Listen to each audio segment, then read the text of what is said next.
welcome to Therapy Talks with Taylor. I am your host, Taylor Preche. I'm a registered mental health counselor and intern in the state of Florida and proud owner of A Change Within, which is a private practice providing therapy services to individuals, couples, and families. I also provide mental health workshops to local organizations and programs to educate others about mental health topics. I am also creator of different resources that clients can use outside of the therapy session and design mental health apparel to spread awareness. And as your host of Therapy Talks with Taylor, we know this series is dedicated to educating, inspiring, uplifting others in different topics related to mental health. This series is designed to be transparent, authentic, and provide a safe space to discuss different topics. Now, I've been a little away for a little bit, right? Um, and as you know, I'm from Florida. I'm a Florida girl, born and raised. And, we just recently in Central and South Florida was devastated by Hurricane Ian. And I originally had a topic in mind, but I just wanted to kind of pause my scheduled topics to really address the crisis of dealing with pre during and post hurricane, what people may be experiencing. And so Ian came through, the ending of September, and a lot of us Floridians were kind of underestimating it. I think when you're raised up in Florida, you're just used to hurricanes. But this one particularly, it wasn't the strength that surprised us. It was the after effects, the flooding, the water. And, that was really a shocking thing for us to deal with here in Florida is that we thought a hurricane, okay, rain, wind, a little lightning, but the magnitude of force that water came in and decimated whole cities and areas, and the flooding that is still, we're pretty much this October 10th, I'm filming this, but 2 weeks into October, and there are still areas in Central and South Florida that have flooding that we still can't reach because of the waters. And so I want to address crisis counseling. And so, what is it? How does this apply to situations like this and, different other natural disasters?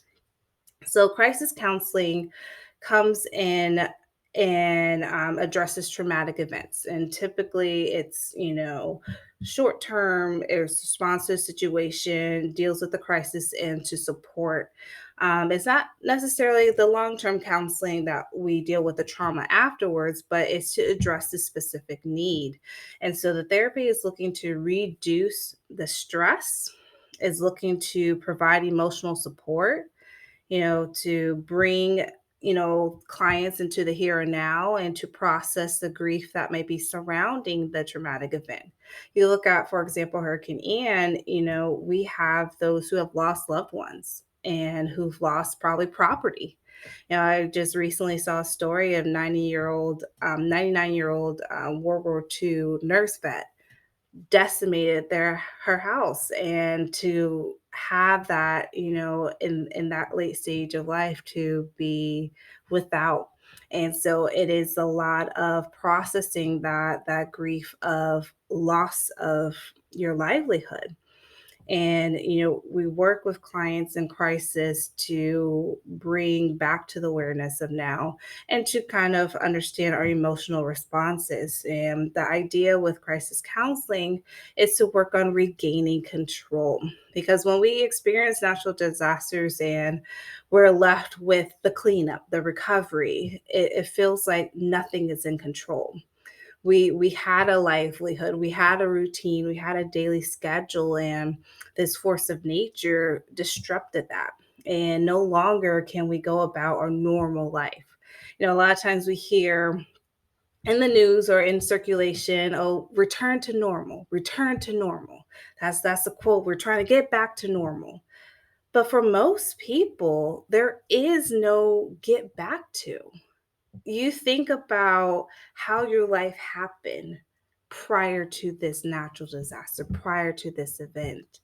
And there is no going back. Even if you rebuild everything, even if you clean up everything, it's the memory that is impacted. It's the experience that has changed. We have people who've lost loved ones because of this natural disaster, and we have some who lost everything, all their prized possessions. You think about floodwaters, how it takes so long to reside, and then now you go in for the cleanup effort. I have a few clients who've experienced that, even though we were in Central Florida, but the floodwaters still reached us, and they're going in now, 2 3 weeks later, to look at every prize thing passed down, family heirlooms, pictures, documents, their favorite stuffed animal from when they were two, all destroyed because of these floodwaters. And so there is not necessarily a return to a normal, it's kind of coping with the present, coping with the events, and accepting it as this is now a new path in life to traverse. And so I definitely encourage people who do experience crisis or just do experience, magnitude natural disasters, so not just in Florida with hurricanes, but you have other areas of the country and the world where you have maybe tornadoes, you have earthquakes, you have wildfires. And so these natural disasters created by nature come in, and there's no discrimination with hurricanes and tornadoes and wildfires. They come in and decimate areas, and we as humans adjust and try to cope with that. And so, my suggestion to those who, are experiencing crisis, particularly from natural disasters or from forces of Mother Nature, is to find the hope within it, and trying to appreciate, if you survive this, natural disaster, to find the hope in starting anew, which is hard, is difficult. Trying to restart your life after something that in an instant changes is hard, because you're faced with the unknown. You're faced with, okay, I don't know what I should do now. I had my whole life planned out. I had all the steps. I had all the research in mind, but now I got to restart. And so it's learning to redo the motions again and implement a new plan of action.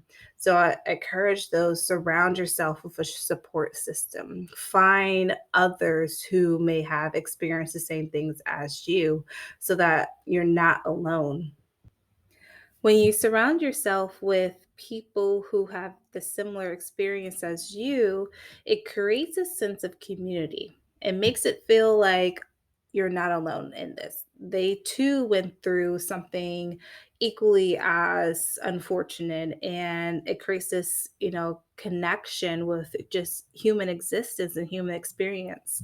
And it helps cope with the loss of, whether it's a loved one or a loss of livelihood, a loss of homes, the loss of prized possessions. And as you build your hope and build your community and build your support system, is remembering it takes time and patience.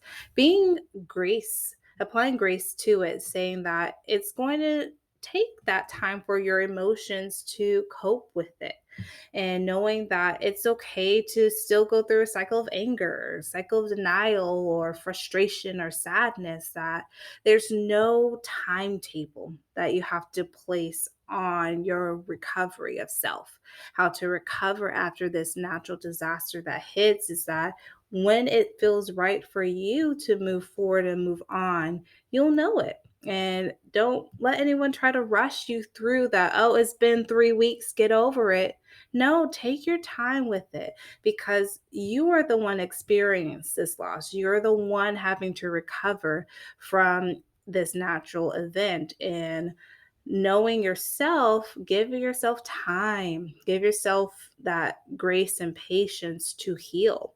and surround yourself with healing people, not only with, community support, but also finding, a therapist or a counselor or, social worker who can help guide you emotionally and mentally, finding that strength in other resources to help uplift you. And it's so important to do so after a natural disaster. So, in my bio, you have a link, and I have listed different disaster relief information and resources for those, particularly in Florida, affected by Hurricane Ian. And also, even if you weren't affected directly, it's good to know the information just in case anything happens in your area, that you know where to go to and who to reach out to. So I hope this helped. I am truly sending out well wishes to everyone involved and everyone who has experienced some form of loss. And I hope that in time that you do find that healing, and know, as I end every therapy talks with Taylor, know that this is not how your story ends. If you're listening to this today, your story still continues. It may look differently, true. It may not be what you have planned, and that's okay. But know this is not how your story ends. The next chapters and even next page and even simply as the next sentence is might look differently. But your story doesn't end today. It will continue on. And let me know if how I can help. Make sure you click the link in the bio, subscribe, connect with me. If you need any other resources, let me know, and I can try to be the best support I can. So have a blessed day.